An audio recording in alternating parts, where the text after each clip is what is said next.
میرے نبی پاک صلی اللہ تعالی علیہ وسلم نے ارشاد فرمایا، قریب محبوب فرمانے لگے کہ 7 شخص ایسے ہیں کہ قیامت کے دن اللہ کے عرش کے سائے کے علاوہ سایہ نہیں ہوگا، تو رب کریم ان 7 بندوں کو اپنے عرش کا سایہ عطا فرمائے گا۔ 7 لوگ ہیں،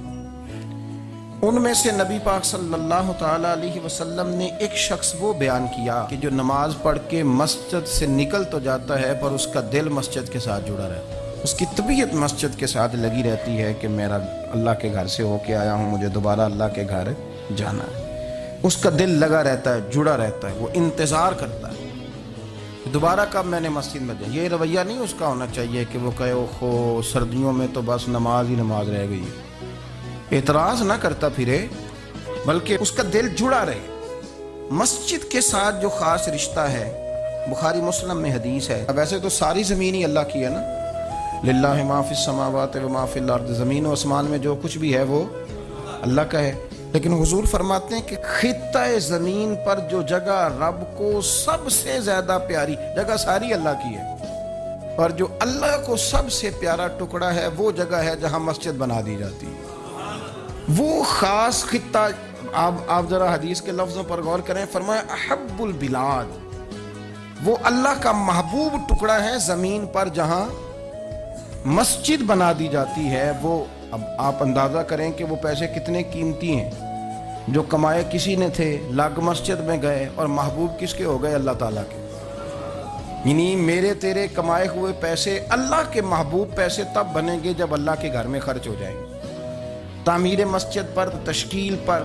فرمایا یہ سب سے زیادہ اللہ کو۔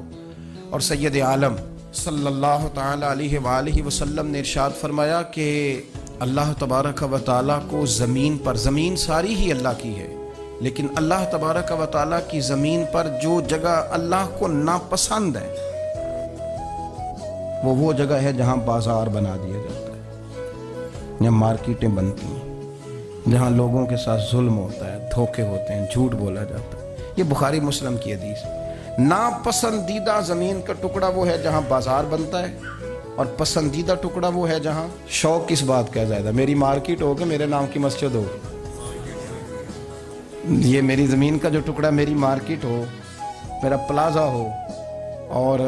پچھلا مکان خرید کے نہ تو ایک لائن پیچھے نکالتا ہوں، 12 دکانیں ادھر ہو جائیں گی، 12 دکانیں ادھر ہو جائیں گے، پھر صاحب حساب نکالتا ہے کہ 20,000 ایک کا کرایہ ہے تو کتنا بنا مہینے کا۔ اس کو یہ نہیں پتا کہ تیری یہ زمین تھی اللہ کی، اب تو نے اس کا وہ حشر کیا ہے کہ یہ ناپسندیدہ ترین ہو گئی، ناپسندیدہ ترین۔ اور اگر تیری ہی زمین ہو، اپنی خوش قسمتی تو دیکھیں کہ میری زمین، میرے پیسے، اور جب میں نے مسجد بنا دی تو وہ پیسے رب کے پیارے ہو گئے، وہ زمین اللہ کی محبوب ہو گئی، وہ پیسے پیارے ہو گئے، وہ محبوب ہو گئے۔ لیکن بڑا ہی مشکل کام ہے، مسجدوں میں اعلان ہوتا ہے کہ بل آ گیا ہے، کو مہربانی کرو،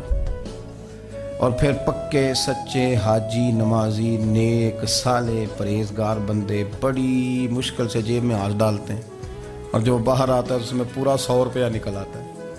پورا ہی 100، یعنی اور گننے میں آپ کو پتہ ہے 1-1 روپیہ کر کے گنے تو 5-7 منٹ تو 100 گننے میں لگ ہی جاتے ہیں، پھر وہ گننا پڑتا ہے۔ اور مسجد کی ٹوپیوں میں سے، مسجد کے گلوں میں سے اکثر وہ لوٹ نکلتے ہیں جو دکاندار لیتا ہی نہیں، وہ کہتے ہیں اللہ کو دے آتے ہیں جا کے۔ دیکھیں اپنا رویہ اس لحاظ سے درست کریں، اس لحاظ سے درست کریں کہ جس طرح میرے لیے اپنا گھر بنانا ضروری ہے نا، اسی لیے میرے لیے مسجد بنانا بھی اسی طرح ضروری ہے۔ اور رسول کریم صلی اللہ علیہ وسلم نے تو مسجد پہلے بنائی ہے، اپنا مکان بعد میں بنایا ہے، یہ اہمیت دی مسجد کو۔